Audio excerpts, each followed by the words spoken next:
Bien, y para conversar sobre estas condiciones cercanas a la esclavitud o lo que podría llamarse esclavitud moderna, según la Organización Internacional del Trabajo, se encuentra en estudios Andrea Querol, ella es experta en derechos humanos. ¿Cómo está? Hola, ¿cómo estás? Buenas tardes, gracias. Buenas tardes. Esta situación que hemos visto en las Malvinas, ¿qué significa? Porque hemos escuchado varias palabras: explotación laboral, condiciones que afectan la seguridad del trabajo, que podrían aplicarse distintas leyes. ¿Cuál sería la tipificación de este delito de dejar a los trabajadores encerrados y ocasionar su muerte? Sí, bueno, esta es una discusión que estamos teniendo desde hace días también dentro de la organización y también con algunas personas de la Fiscalía. Más allá de cómo se tipifique, porque es posible que se pueda tipificar como trata, porque ha habido de alguna manera situaciones de retención, por ejemplo, así haya sido por algunas horas nada más, o que sea tipificado como trabajo forzoso en cualquiera de los casos donde también se supone que hay una situación de obligación a determinadas cosas o donde se ha utilizado algún medio para obligar a la persona a trabajar. En este caso el medio podría ser el encierro. Más allá de eso, estamos hablando de una situación de explotación severa que de todas maneras va a tener que llevar probablemente por la misma situación de muerte a 20 o 25 años de cárcel. Que sea un caso que lo terminen tipificando como trata de personas o como trabajo forzoso, ¿no? Igual es de 25 a 30 años por las heridas graves que terminaron en la muerte de estos muchachos. Bueno, a raíz de la muerte de ellos estamos hablando de una segunda escala de agravantes en el caso de la trata y en el caso de trabajo forzoso.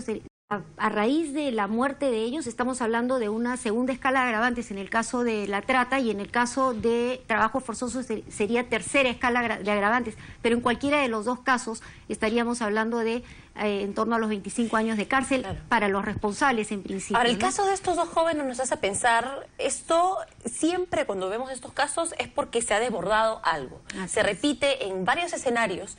Así es. ¿Qué estadísticas manejan en este caso?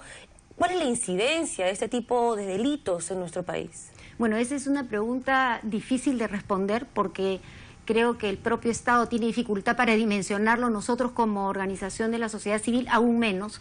Sin embargo, tenemos claridad de que hay 70% de la población económicamente activa que está en la informalidad. Sabemos que lugares como las Malvinas se dan también en otros sitios. Todos hemos escuchado hace tiempo que, por ejemplo, en Gamarra hay sótanos donde también se dan situaciones de explotación laboral severa, probablemente trabajo forzoso e incluso podrían haber casos de trata, en donde además son encerrados durante la noche en lo que llaman trabajo de amanecida y tienen decenas de personas, probablemente centenares de personas trabajando en los talleres durante la noche. Entonces, vamos a esperar nuevamente a que haya una tragedia o a que ocurra algo para intervenir. El Estado tiene que, y hay responsabilidades, esta mesa redonda también, donde sabemos que siguen habiendo containers similares que que existen encima con la fachada viendo viviendas.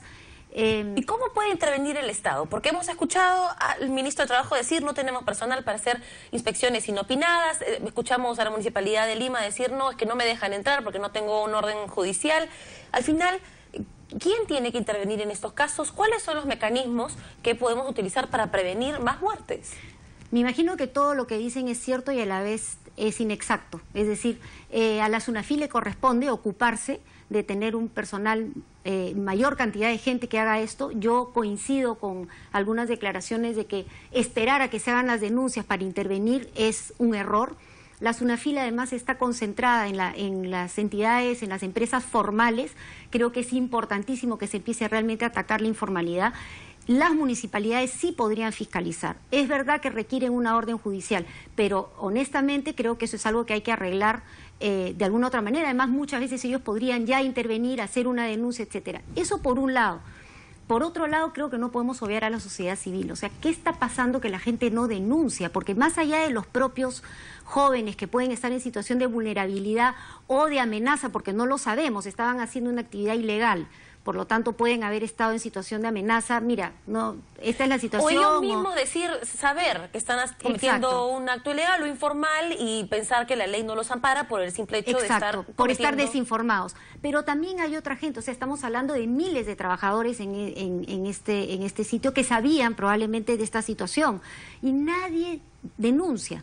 Nadie. Porque Entonces, la venta del terreno, ¿qué es lo que está diciendo JPG? Que vendieron ese terreno a estas dos personas para construir los containers hace un año y que llevan un año más o menos utilizándolos. Entonces, en un año nadie se dio cuenta de lo que estaba pasando. Estos chicos cuando fueron a comprar, no sé, su papita con huevo en la esquina, a la señora no le contaban, señor, no puedo ni salir en el baño. O sea, nadie sabía. Esa es la pregunta. Y si es que alguien sabe, ¿qué hace? ¿A dónde denuncia?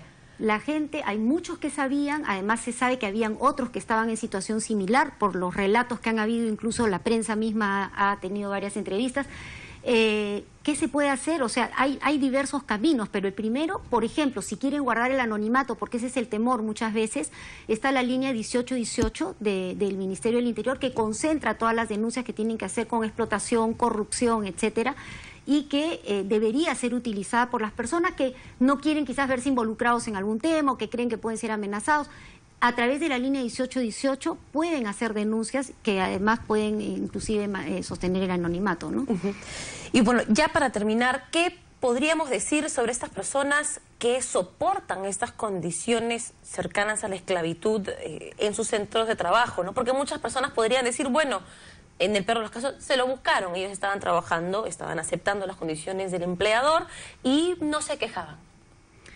Mira, yo creo que es muy fácil juzgar al otro. Creo que las situaciones de necesidad de mucha gente las lleva a verse engañadas. Como digo, no podremos nunca saber, estos pobres señores han fallecido, no van a poder dar su versión. Está la familia, hay que investigar, pero definitivamente podrían haber estado en una situación de amenaza, haber dicho, mira, yo me retiro de esto, yo no quiero estar encerrado, mira, tú ya tienes un año haciendo esta actividad ilegal, así que tú estás ya metido, tú eres cómplice, digamos, por ponerlo de alguna manera. Las situaciones de amenaza, por ejemplo, en situación de trata, hacen que muchas veces parezca que la persona está dispuesta a dejarse explotar, pero en realidad no, está asustada, no tiene otro camino, no encuentra otra alternativa, y eso mismo lo vemos, por ejemplo, en todo lo que tiene que hacer con explotación sexual, pero de hecho en el caso de explotación laboral, en muchas situaciones como servidumbre doméstica y otros que podremos mencionar más adelante, ¿no? Gracias, Andrea, por esta entrevista. Andrea Querol es experta en derechos humanos y nos deja un mensaje clarísimo. Como sociedad no podemos ser tolerantes a este tipo de delitos, a la explotación laboral. Tenemos que hacer respetar nuestros derechos y denunciar. No podemos ver cómo otras personas están soportando este tipo de situaciones extremas sin hacer nada. Al final, la mirada pasiva también es cómplice en estos casos. Vamos a continuar contándoles esta madrugada.